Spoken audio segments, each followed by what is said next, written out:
Mr. Swinger 1 here. As you can see, we have some, I guess, surface rust on the floors.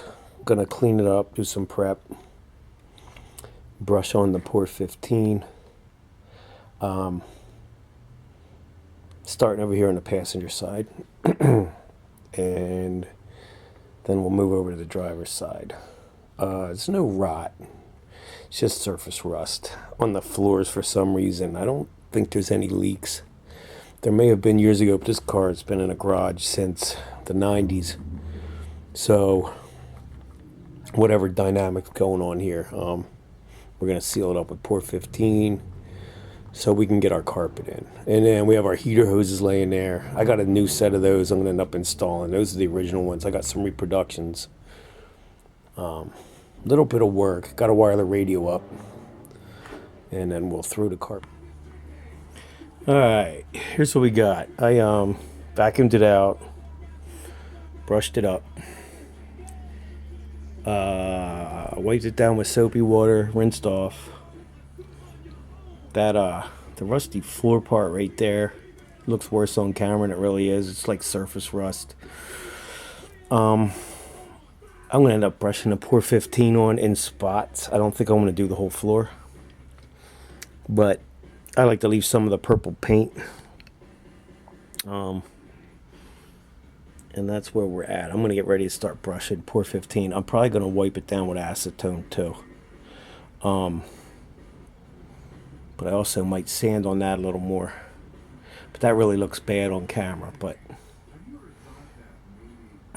it's not rot though. It's like surface rust. Maybe the vent leaked there, or the windshield years ago. I don't know why that's there. The master cylinder leaked on the driver's side a few years back, but that's fixed. But all in all, the floors aren't bad in this car. They weren't when I bought it. And this thing's been garage kept for, well, since the 90s. So this is what we got. Alright, as you can see, we got our 2 coats of Pore 15 down. Mostly the front floorboards. And there was a little bit under where the bench seat goes. There wasn't really rust under the bench seat, but it was sort of, there was like some kind of undercoating or something there. I scraped the scale off. Bare metal was showing. I wanted to cover it.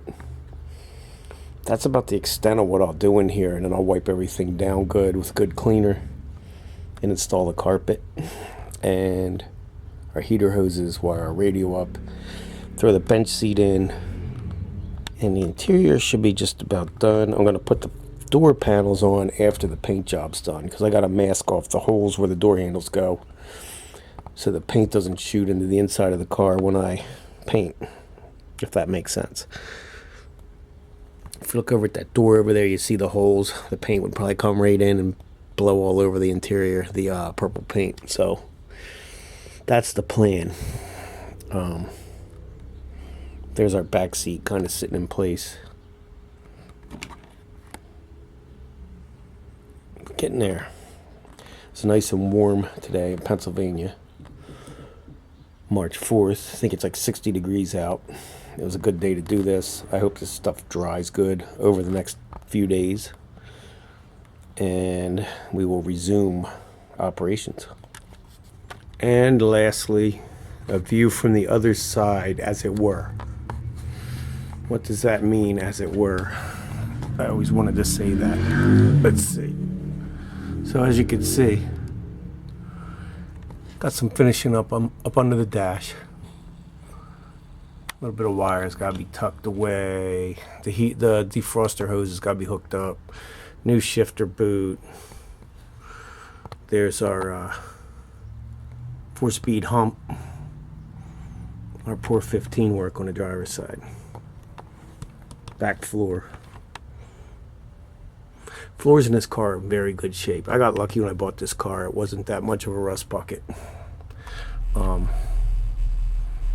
But it spent the last 30 years in a garage, so